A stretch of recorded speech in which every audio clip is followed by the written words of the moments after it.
see that defense? I have no confidence in that defense. Welcome to another edition of the Delucks Franco 45. I'm your host, Lucky Kalangis. Coming up on the line with me is the Brentwood Greaser, Mr. Minimum Bet Blackjack, Mark Franco. Franco, how you doing? Hey, Lucky. What's going down, my brother? As always, we're talking NFL picks, 5 against the spread, Westgate, Las Vegas, Super Contest style, and we're giving our 5 picks out this week, as well as going over last week's picks. So let's get right into it. Talking about last week, what was tell me about your worst beat last week, or your worst pick, let's say. Well, it was definitely a bad beat. We had the Thursday night game, which I like to bet because I'm a degenerate gambler, and that's the only thing on TV on Thursday night, other than some college game maybe. But I took the Jets +3 over Cleveland, and if Baker Mayfield doesn't play, then I win that game. So you single-handedly put the 45 stank on the Jets and unwittingly ushered in the LeBake era in Cleveland. Out with LeBron, in with LeBake. Yeah, it was quite annoying. And the Jets 14-zip. I enjoyed it. I know it's 14-zip after the first 10 minutes, or I don't know, first 2 quarters or something. Game's over. I actually shut it off for a little while, and then you texted me and said something about Baker something, and I was like, oh, shit. And then I was like, all right, well, then I'll have to tune it in for a sec. I was at the gym, and I look up, and that other guy's out of the game. And I'm like, well, This is bullshit, because I thought for sure that he wasn't going to play. But he played, and then Taylor is a strong bet against just about every week, Tyrod Taylor. That's fucking bullshit. So I should have won. And I lost. So Baker can go fuck himself. Get himself arrested again. Go run from the cops and get tackled. And that's the Baker I kind of like, you know. And the Brett Favre comparisons start rolling in, that he's that's what he's compared to. He loves to booze too much and maybe shoot dirty pictures of his dick to people. the one time I don't do the mature audiences disclaimer at the top, and then you're busting out. I mean, it had been a pretty clean podcast up to this point, but I decided not to. I decided to go with a quote from myself last week, which also involved another one of your losing picks. Let's talk about that. How about our Patriots? Huh? Looking good in Detroit. Yeah, I'm just gonna go swears the whole time now. Fuck it, right? Okay. Well, yes. Now that everybody knows what they're in for, yep. Yeah, we can go for it. We got to do the disclaimer, buddy. That's how the show works, right? I know. Yes. Yeah, the Pats that wasn't, that was just awful. It was ugly from the start, and I don't know what to tell you. I'm in mourning. It's but it's September, and we're. As Patriot fans, we got killed by what was that, 2 years ago? KC rolled in and beat us by like 40 or something. And I don't know. I think our September. And it was the end of the world. Yeah, we're a 500 team. Oh, that was the year that everyone said that Brady's done for life. Brady's done, yeah. The beginning of the end. I mean, the one, and there's, I listen to a lot of Patriots radio, and there is a lot of that. Hey, it's September. We always go 2-2 September. But then there's also a lot of but this feels different kind of talk. And the one thing I must say that feels different is certainly that Kansas City game a couple of years ago. I was surprised that the Patriots got run by Alex Smith, Andy Reid, and the Chiefs. But this Sunday night, when I tuned into that game, nothing really surprised me. The Patriots defense made Blake Bortles look like Steve Young. They made Matt Stafford look like Joe Montana, and they moved the ball up and down the field. And I wasn't shocked. And it's going to form the basis of another one of my picks this week. I hate to say it, but it's I think picking against the Patriots is something I find easily doing. Again well, let's not get into our picks just yet, but I just want to point out that that's your new favorite thing to do, by the way, is give the Patriots defense the quarterback. Who's the quarterback? Joe Namath this week. Who's the quarterback going to be this week for this week? This week it's going. Who's your comparison? This week the first week it was Blake Young. The second week it was Matt Montana.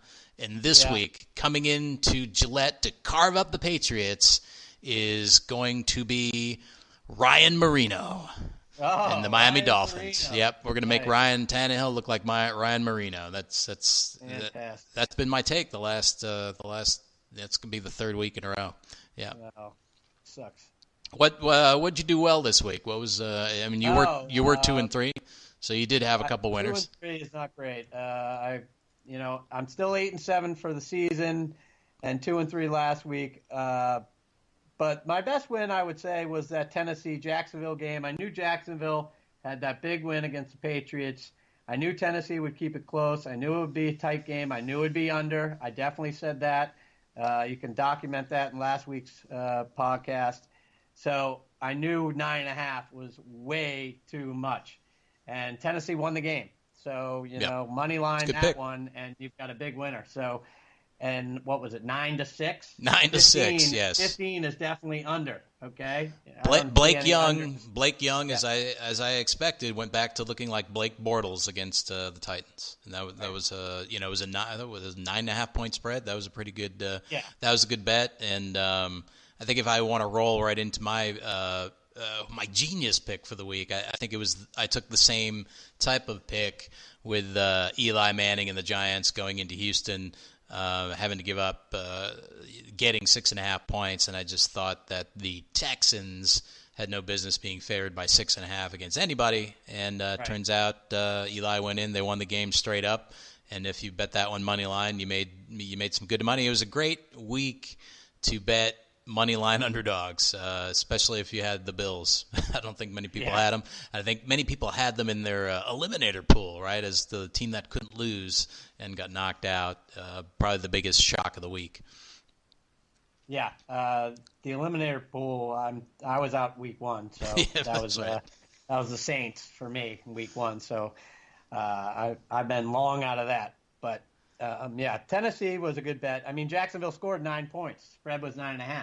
You can't cover a spread if you don't cover. If you can't score 9.5 points. Yeah, you can't score 9.5. They didn't even score 9.5 points. Yeah, that's a very good point, Mark. You can't cover. That's right. You can't. Right. Even if you shut the other team out. You have to do the math. The other team can't score -1. No. 9-0 won't cover 9.5. No, it's true. It will not. No.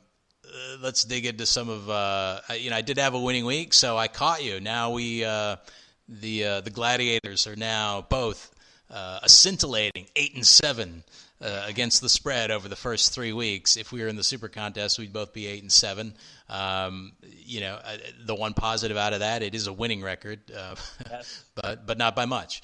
So no, paying off the vig. Yeah, as we said last week, we're keeping the casinos in business. My worst pick by far last week, although I did get suckered into the Fitzmagic mania a little bit, it still wasn't my worst pick. My worst pick was getting on I was a total squares bet, getting on Aaron Rodgers and betting him going into Washington. I didn't have much faith in Washington, and certainly you never know which team's going to show up, but the Packers having had 2 games at home and barely playing out a win over, a limited Chicago Bears, offensively at least, limited team, and then getting tied by Minnesota, which sort of, felt like a loss because they really had the game won if Clay Matthews doesn't get that penalty. 2 emotional games at home. They go on the road and they just didn't have it. And clearly, Aaron Rodgers is still ailing to a significant degree. And they were, they fell behind 14-0. They started to make a little bit of a run, but they were really never in control of that game. And Yeah, bad pick for the week for me. It was a total squares pick, total public pick, picking the Packers on the road.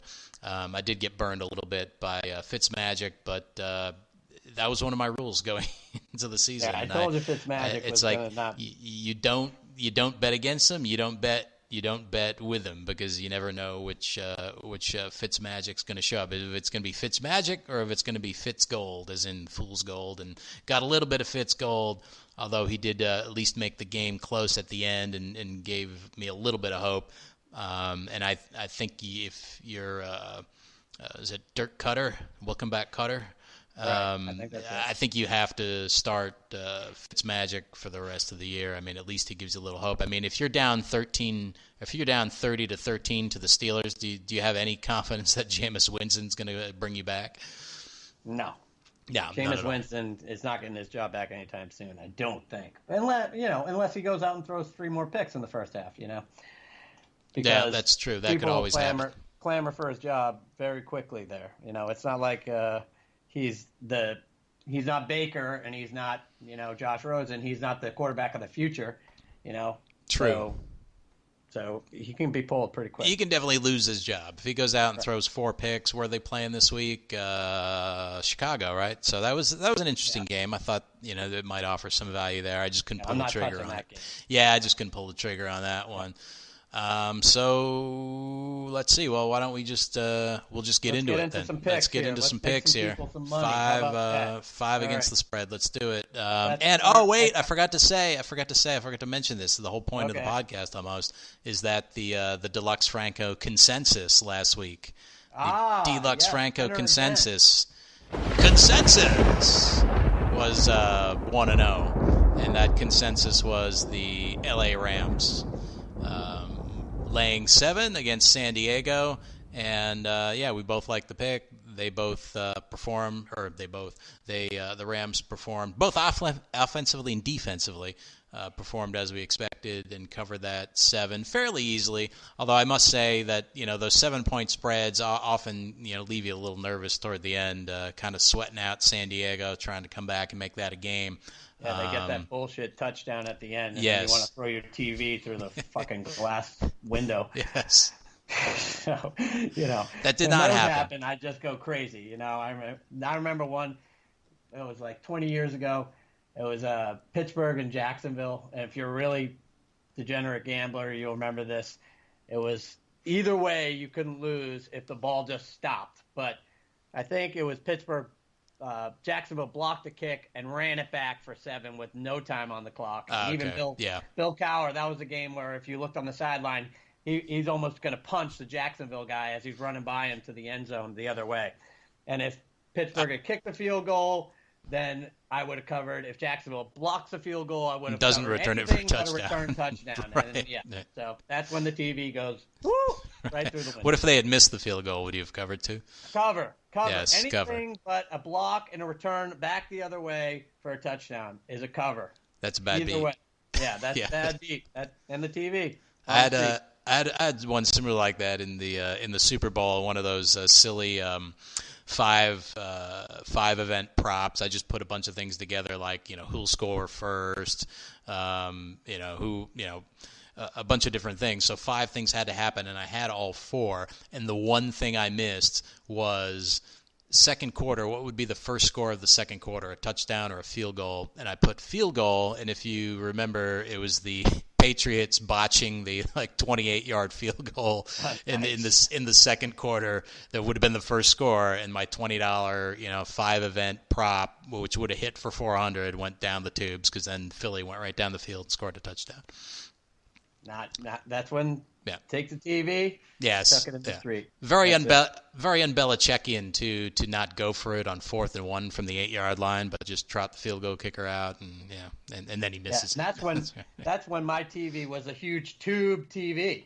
And I had to pick it up. You couldn't just take a screen and chuck it like a frisbee. Right. You had to pick it up and really think about it, and then dump it out in the street. And that's why it didn't happen, because I'm going to take this TV up. Nah, I'm not going to take the TV and throw it out the window. This was a small enough TV, Lucky. I got it. I chucked it in the street. But now we got you chucked it in the street. Okay. Yeah, that one's gone. That one's gone. Okay. That Pittsburgh, and that's why I remember it so We well. should keep tube TVs around, just so we could throw them out a window, right? Because they're worthless now, right? But just you're watching the game on your big screen, okay? But then something like that happens where, like, if he misses the field goal, I win. If he hits the field goal, I win. If the field goal is blocked and the ball goes out of bounds, I win. But if the field goal is blocked and returned for a touchdown, I lose. Okay, where's my